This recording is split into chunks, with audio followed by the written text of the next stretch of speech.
Okay, what's important to keep in mind here are the main elements that involve the beginning of this temptation or this downfall of humankind that the Hebrew Bible is recording. The main elements are an enlightened being, symbolized as the serpent, is offering this dualistic version, this dual polarity, this negative and positive version of knowledge as the temptation. This temptation is being represented by the Bible as having a dramatic effect on human physiology. I'm going to read the verse. For God doth know that in the day ye eat thereof, then your eyes shall be opened, and ye shall be as gods, knowing good and evil. All right. So we can see everything that we've been talking about is being absolutely confirmed. So that's what's taken place here. Why in the world has knowledge even been divided in the first place? And what does that mean? Well, to control something, the easiest way to do it is to limit its size, to limit its capability. In short, to limit it. The easiest way to limit anything is to divide it.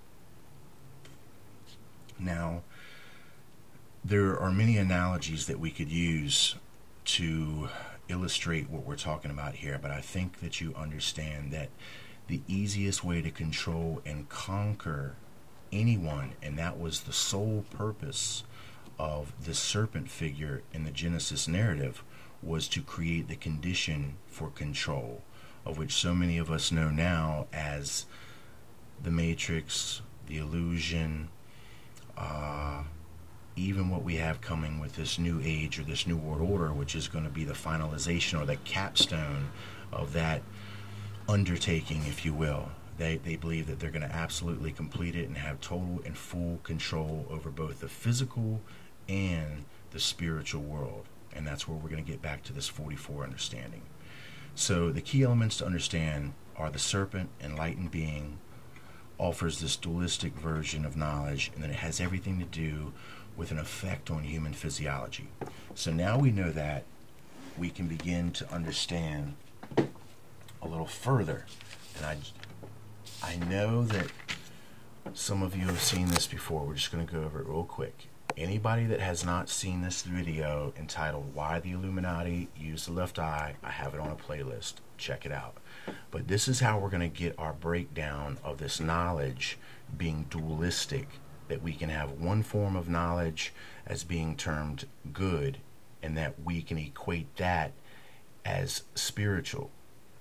And then we have another form of knowledge, or another polarity of knowledge, which is being deemed as evil, and we're going to be able to equate that to material.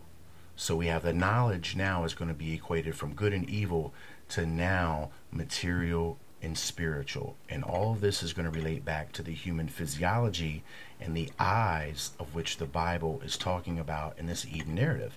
And we're going by the book. We're going by exactly by what the book says. And it is just awesome to know that we actually have this in the real world too, that backs up what the Bible is telling us, or trying to tell us, because many people won't accept it. So this is the division. The division is the creation, okay, of dual polarity.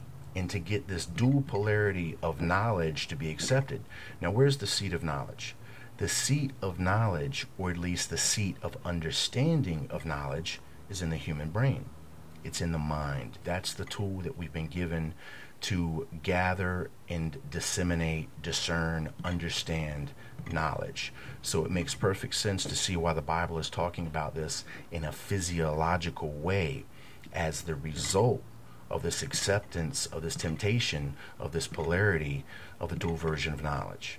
So it's going to relate back to the brain.